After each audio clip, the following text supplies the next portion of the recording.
My name's Davida Shinsky, and the title of this program is Live Without Limits, Reach Personal Success on a Daily Basis. Our purpose here is to talk about topics under mental health and psychology, relationships, and personal growth, anything that keeps you from reaching your maximum potential. And today's presentation is titled Eight Helpful Ways to Cope with the Aftermath of Being Ghosted. There are many people out there who will befriend you to get what they want, and then once they've gotten what they feel they deserve, they don't need you anymore and they will ghost you.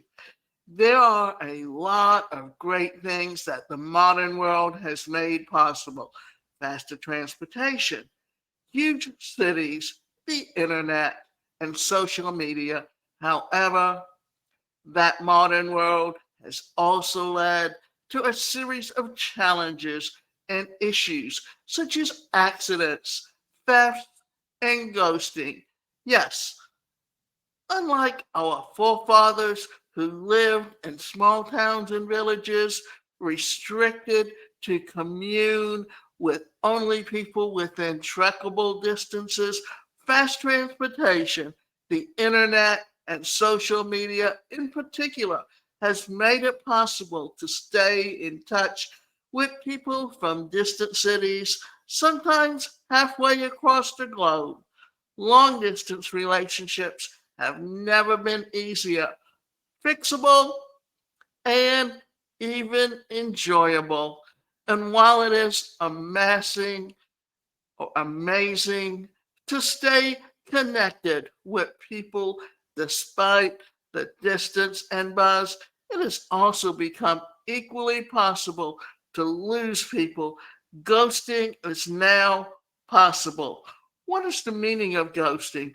Ghosting is when someone you've been in close contact with suddenly vanishes with no trace, a word, or even warning. It feels almost as though they never existed. Sometimes you could even get blocked from seeing their accounts or social media or get blocked from messaging them. In fact, it sometimes feels as though the relationship never existed before, that maybe you were dreaming. When you think about it, there is hardly any reason why they should choose to stop speaking to with you. You may even start to believe something bad must have happened to them because, from all indications, everything is great until it wasn't. Just like in the movie Reminiscence, you feel like you deserve some explanation, and the silence, the ghost, drives you insane. All sorts of feelings cloud your mind and judgment. You may feel ashamed of being undesirable or disposable, confused for not knowing why it happened in the first place, angry for being left hanging, embarrassed because of what your friends or family might think. Your ego and self esteem suffer, and the silence grows louder. Being ghosted hurts a lot, no matter how tough you are. It hurts, particularly because you made yourself so vulnerable to the individual, something that is necessary to establish a meaningful relationship with people. So, whose fault is it?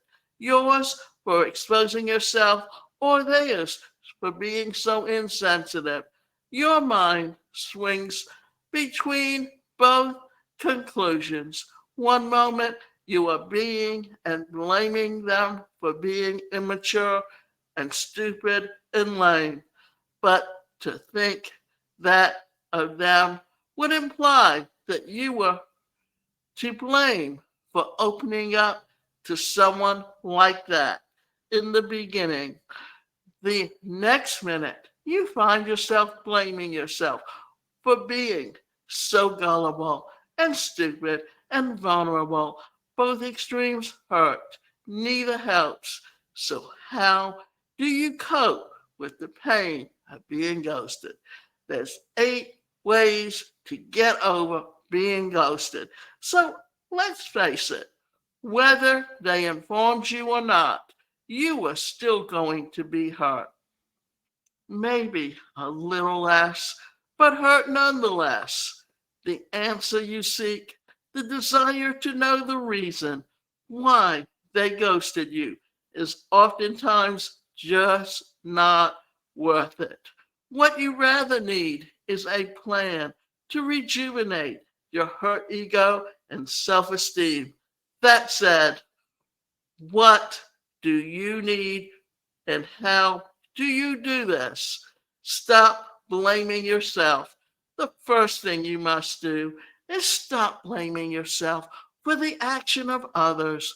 The truth is that not all relationships can work no matter how nice you are. In fact, it's seldom about you or them, but about your compatibility. This can involve several factors that may be outside the control of both of you. Think religion, source of income, distance, genetics. Don't suppress your feelings. Don't numb your hurt by abusing substances, drinking, smoking, or even eating too much. You must allow yourself to feel your feelings so that they don't come slipping out later in uglier forms. Empathize with yourself. Comfort yourself. Say nice things to yourself. And maybe even treat yourself to something nice. Take care of your body and mind. Nourish your body and mind with healthy foods and rich content, respectively. Keep your body and mind healthy by not allowing toxic food, drink, people, or ideas to get into them. Don't let negativity marinate your psyche. Talk to someone. It is easier to process emotions if you share them with someone who you can trust and someone who genuinely cares, maybe a friend or family member. Talking relieves you of the pent up emotions. It makes you feel understood. Spend more time with family and friends. This can remind you that you are loved and accepted. It might heal the pain and put the relationship in perspective. You begin to realize that those who matter would never leave. And if they did, maybe they were never meant to be. Maybe it was for the best. And you still have people who care for you. Meditate. Practicing some loving kindness, meditation can prove to be very effective in both making peace with yourself and forgiving the other person for the hurt they caused. If done right, you can come to be genuinely happy for both you and the person. Talk to a therapist. In extreme cases, like the case of the guy in the movie Reminiscence, you might want to seek professional help to process your emotions in a healthy way. Being ghosted stinks, but you don't have to let it overtake you. You could be ghosted by a date, a friend, or a coworker. And it is normal response to feel a bit hurt that things didn't go the way you expected. But you have to realize that most ghosters are also struggling with something, and maybe It was best for everyone that the relationship ended sooner rather than later. And the last thing I want to say about it is this, that usually it's the other person's problem that causes the ghosting and not yours, and you should never take it personally.